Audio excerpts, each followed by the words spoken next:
Everyone has got three things wrong with them. Number one is I'm not enough. The second one is I'm different, so I can't connect. And the third is I really want something like freedom from depression or success, but it's not available. All of those things come from a feeling of emptiness inside, because we're taught, oh, you feel a feeling? Why don't you eat some donuts or go onto eBay and buy, or Amazon, or have a drink? And our feelings are the most real thing we have. And we push them down, and we find all this stuff to buy or eat or drink or take to keep us, like John Lennon said, comfortably numb. But then the feelings regroup and come back because they've always got a job to do. It ain't going nowhere. But if you go after the fight, if you approach the challenge, you have a much better chance of winning. This the fight of your life, baby. Are you hearing me? This the fight of your life. Since we cannot change the circumstances, but we can change ourselves. We can change what we do. Never forget, what comes easy won't last. And the things that last the longest never come easy. And that's the exact reason why the harder you work for something, the greater you feel when you achieve it. It is not going to be easy, my friend. It is not going to be a walk in the park where you can walk and smile all day. There are going to be some dark days. There are going to be some rainy days. There are going to be some sunny days.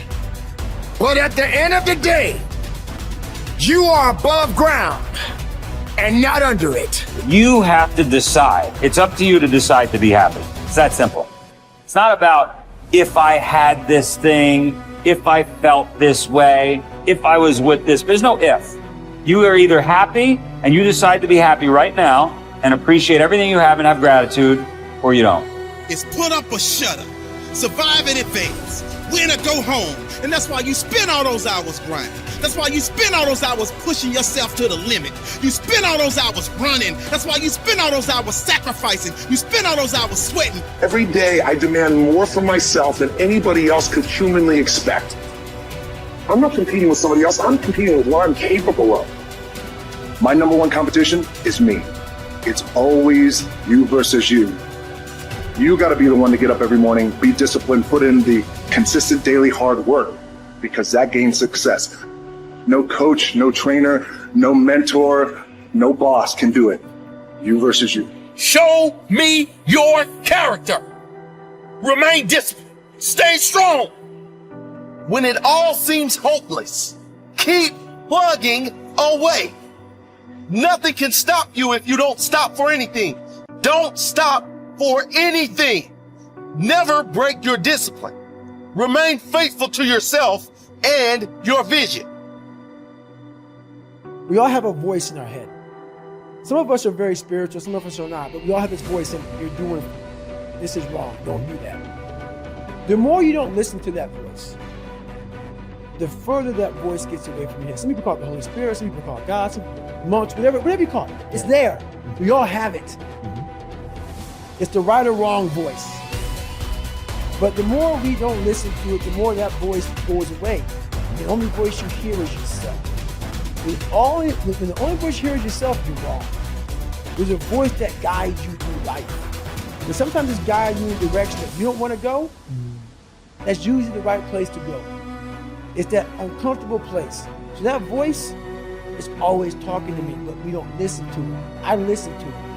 And when I start getting anxious, nervous, like we all know when we've done too much because it's telling us I'm getting tired, I'm wearing down. But we go. I start talking to my fiance, hey, I'm doing too much.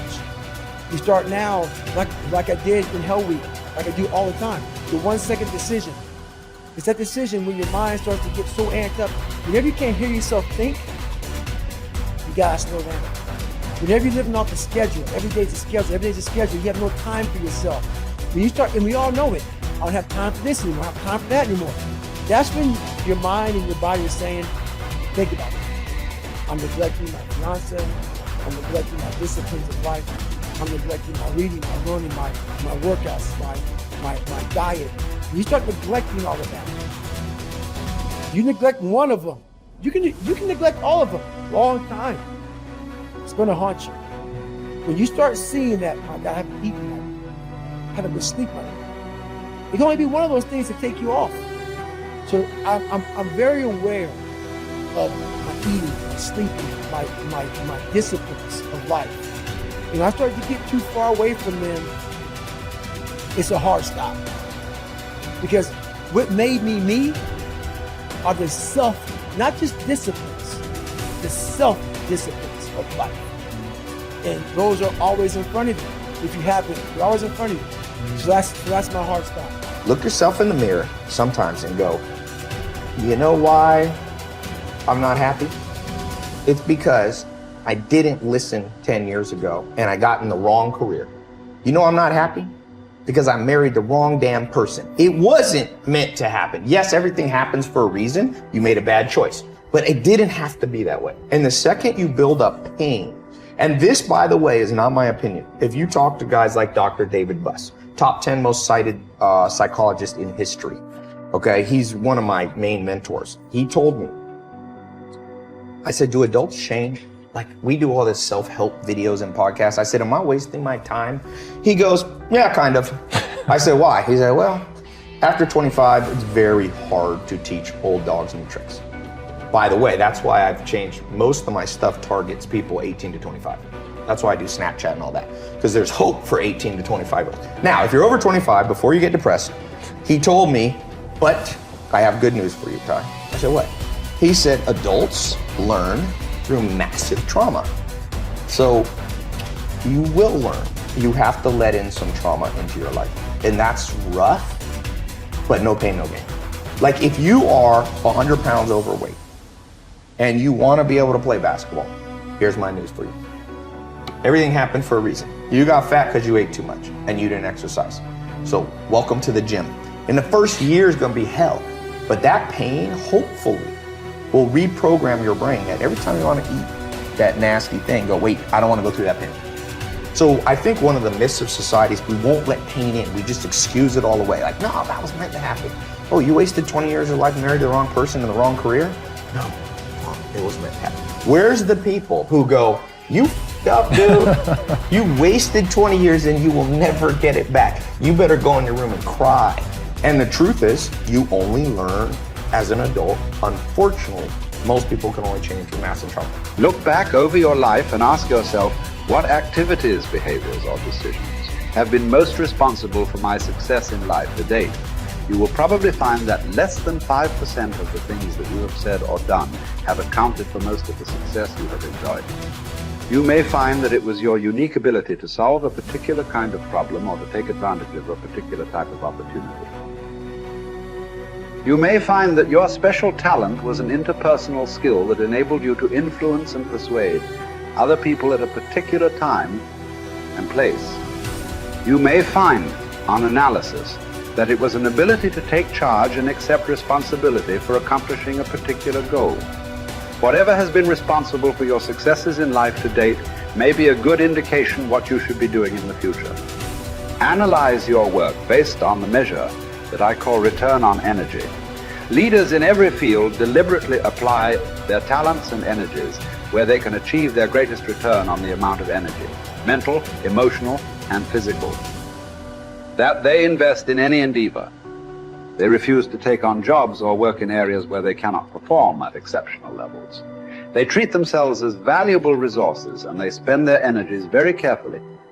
One of the questions that you might continually ask yourself is this the best possible use of my time and energy? Is what you are doing right now the most valuable thing that you could be doing, given your particular combination of talents and abilities? Often answering this question will help you to see that there is a vast difference between what you are currently doing and what you should be doing if you want to be fulfilling more of your potential.